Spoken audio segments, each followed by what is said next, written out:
Hi there, welcome to another video on my YouTube channel. It's a long time I haven't uploaded a video, and today I want to talk about thinking in English. Sounds like a very daunting task for English learners because there's a problem for people when they learn English, and not just English but any other languages, is that we tend to translate what we hear other people saying into our own mother tongue. Now, I'm not saying that you have to stop doing this, but this is a bad habit, and over time, it can waste a lot of time when you're having a conversation with someone, or it can even hinder your ability to get better at English. For example, for a lot of people, I'm speaking at a normal tone and not too fast, but not too slow. But if you have trouble understanding what I'm saying, then you need to pause the video several times, translate in your own language, and then continue watching my video. Now, I'm not saying that if you are a beginner in learning English, then you should stop translating. For me, this, when it comes to thinking in English, it usually applies to intermediate, for people who are already familiar with the language. So when you reach a certain level in learning English, you should try to have a habit of not translating in your own language, and instead try to think in English more. So of course, this is not going to happen overnight. Of course, when you finish watching this video, then magically you're going to know how to think in English. It's impossible for that to change overnight, but what you do need is patience, and what you do need is the ability to keep on trying and following what you have set out for yourself. So let's come to some ways on how you can apply to think in English. And if you are consistent, you are patient, and you are willing to put in the hard work, then I promise you that your hard work will be rewarded. Okay, so first of all, the first thing you can do is change all of the settings and notifications on your phone into English. For example, if there are some messages instead of the Vietnamese line or your own mother tongue, that you have a new message, try to change it into English, and all the things, all of the apps or all of the notifications on your phone into English. That is the first step that you can familiarize yourself with English. Secondly, when you are learning English, try to use the English dictionary instead of the Vietnamese or your own language dictionary, which means when you are searching for the word, let's say consistent, then instead of looking for a Vietnamese meaning, try to look for an English meaning, an easy English meaning.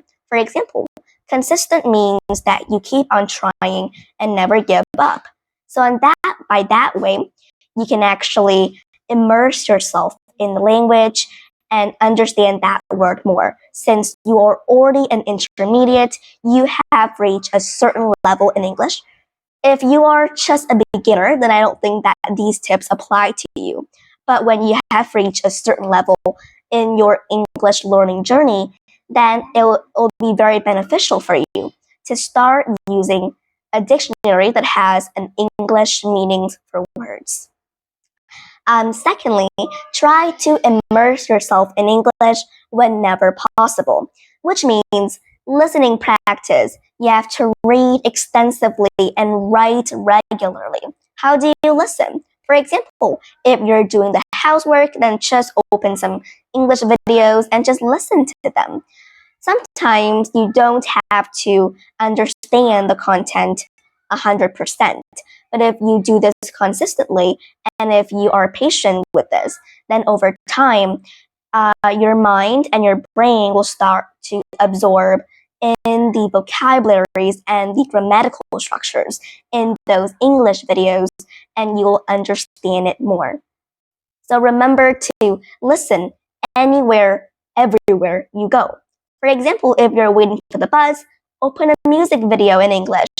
It doesn't have to be a boring news. It can be your favorite English songs, and try to sing through to the melody as well. Secondly, try to create a habit of reading. Read a lot. You can read some fairy tales, some easy stories, or read the news. By reading those, then you will start to learn more vocabulary and learn more grammatical structures. Because I think like if you just open a book full of grammar and learn from the book, it'll be really boring and it'll be very slow for you to understand and learn those grammatical structures. Instead, for me, the way I learn my grammatical structures is basically read a lot of news articles and read a lot of books. You know, slowly but surely, I will start to absorb and understand the grammar structures that they usually use in books and in movies. And thirdly, write regularly. You don't have to write 2-page, 3-page essay. No. Every day, you just need to write a small paragraph about your day, or maybe once a week, because writing a long essay can be really hard.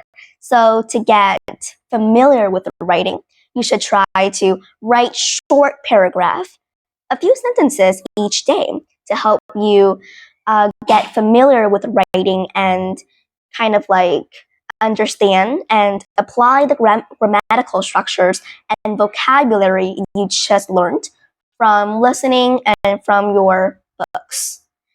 Now, the third thing you need to do is to reduce translating in Vietnamese or in any languages that is your mother tongue. How do you do this? You have to create a mindset that translating is not good. And also, you can apply this structure. Is the structure 5 W's, which I have actually introduced to you in my previous videos, like the who, what, where, when, why. For example, in your kitchen, instead of saying, oh, that is the cooker, the rice cooker in Vietnamese, you can actually stick some sticky notes on some items inside your house so that you can start thinking that, oh, this is the rice cooker, but actually in English. And when you're speaking in something or when you're describing something, try to use the 5 W's. For example, I am a student. I am living in a place where there are lots of people. It's a city, and I usually go to school every single day. And I love my school because there I get to meet my friends and I get to learn a lot of wonderful things from peers and teachers. That is how I applied the formula who, what, where, when, why. And if you apply this formula for anything that you're learning, for answering questions, or just for thinking inside your head, it'll be very, very good. For example, instead of having a conversation with your sister or your siblings in your mother tongue in Vietnamese, try to practice speaking more. Because the number one thing you should do is stop being shy. If you're timid, you're shy, and you're nervous that you're going to make mistakes, then it's kind of like impossible for you to even start applying all of those tips I've just mentioned.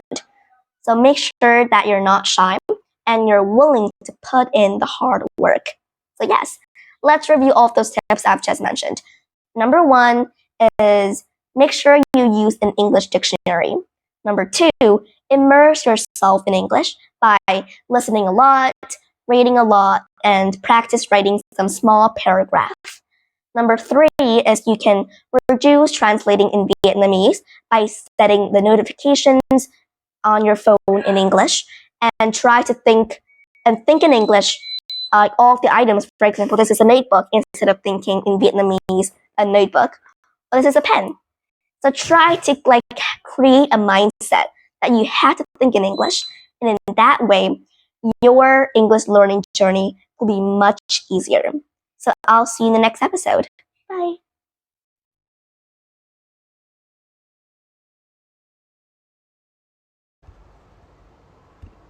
Nếu bạn thấy video này hữu ích, hãy chia sẻ và hãy ấn subscribe để cùng cập nhật thêm nhiều video